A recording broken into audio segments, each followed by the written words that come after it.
à tous, bienvenue sur NGTV. Si c'est la première fois que vous tombez sur la chaîne, je vous invite à regarder la vidéo de présentation en description. Et maintenant, on va voir comment faire un Hello World avec TypeScript. Le JavaScript a toujours présenté les mêmes faiblesses, c'est qu'on ne peut pas typer les variables, on ne peut pas mettre en place des signatures de fonctions, et on ne peut pas non plus, par exemple, utiliser des classes, qui sont quand même la base dans les autres langages orientés objets. Donc pour tous ceux qui ont commencé à écrire beaucoup de code, on arrive vite à un moment où on s'en mêle les pinceaux et on obtient en fait un code spaghetti. Donc pour faire face à ce problème, certaines entreprises et certains développeurs ont créé des métalangages par-dessus JavaScript. Donc par exemple Coffee.js, Dart ou encore TypeScript. Donc c'est des langages qui viennent simplement apporter des nouveaux éléments et une nouvelle syntaxe à JavaScript pour rendre les développements plus simples. En plus d'une nouvelle syntaxe, ces métalangages apportent de nouvelles fonctionnalités au JavaScript natif. Par exemple, TypeScript permet de typer nos variables et aussi d'ajouter une signature à nos fonctions, ce qu'on ne peut pas faire en JavaScript natif. Vous vous dites sûrement, c'est trop beau pour être vrai, est-ce qu'il y a un bémol? Alors oui, il y a bien quelque chose, c'est que le navigateur de base ne peut pas interpréter en fait ces métalangages. Un navigateur ne peut comprendre que le JavaScript. C'est pourquoi on utilise en fait un compilateur pour transformer le code du métalangage, par exemple TypeScript, vers du JavaScript. Et c'est ce qu'on va voir tout de suite. La première chose que nous devons faire pour notre Hello World, c'est d'installer TypeScript sur notre machine. Donc vous devez, dans un terminal, taper la commande npm install-g TypeScript, puisque vous voulez l'installer de manière globale sur votre machine.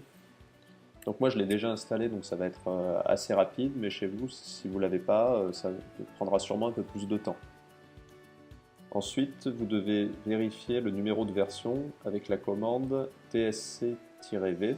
Donc tsc, c'est le nom du compilateur en fait dans TypeScript qui génère du code JavaScript à partir de votre code TypeScript. Donc moi j'ai la version 1.8.10 d'installer. Essayez chez vous aussi d'avoir au moins la version 1.8 pour bénéficier des dernières fonctionnalités de TypeScript, comme les décorateurs par exemple.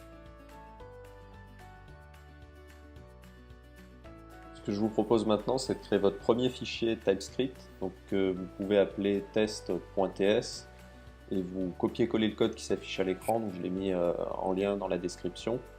Et maintenant, on va essayer de le compiler pour générer du JavaScript et voir si TypeScript nous lève des erreurs ou pas.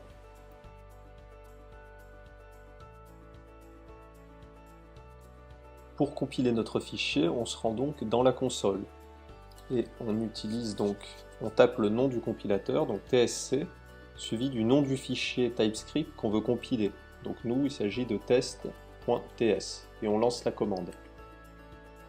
Donc là, on voit que TypeScript a soulevé des erreurs, c'est qu'il ne connaît pas la variable nommée hero. Mais effectivement, on n'a jamais déclaré cette classe ici. Donc ce que je vous propose, c'est de supprimer toutes les lignes où on déclare des héros, puisque TypeScript ne les connaît pas, et de recommencer à générer un fichier JavaScript. Donc on relance la même commande. Donc là, on n'a pas de message d'erreur, donc ça veut dire que le compilateur TypeScript a généré un fichier JavaScript. Et si on l'ouvre, on voit bien du code JavaScript qui a été généré. Donc maintenant, comment vérifier que TypeScript a bien typé ces variables? Eh bien, si dans le fichier de base, on lui dit que la chaîne de caractères Green Lantern est en fait un nombre, c'est-à-dire qu'on ajoute volontairement une erreur, lorsqu'on va relancer la compilation, TypeScript va nous dire que un élément de type string ne peut pas être assigné à un type nombre, à la ligne 5 du fichier test.ts, ce qui est bien le cas ici.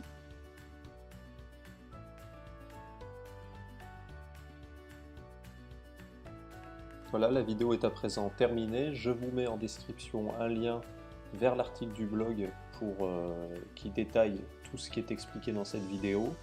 N'hésitez pas à vous abonner si Angular vous intéresse et à mettre un pouce bleu si la vidéo vous a plu. Merci, à bientôt.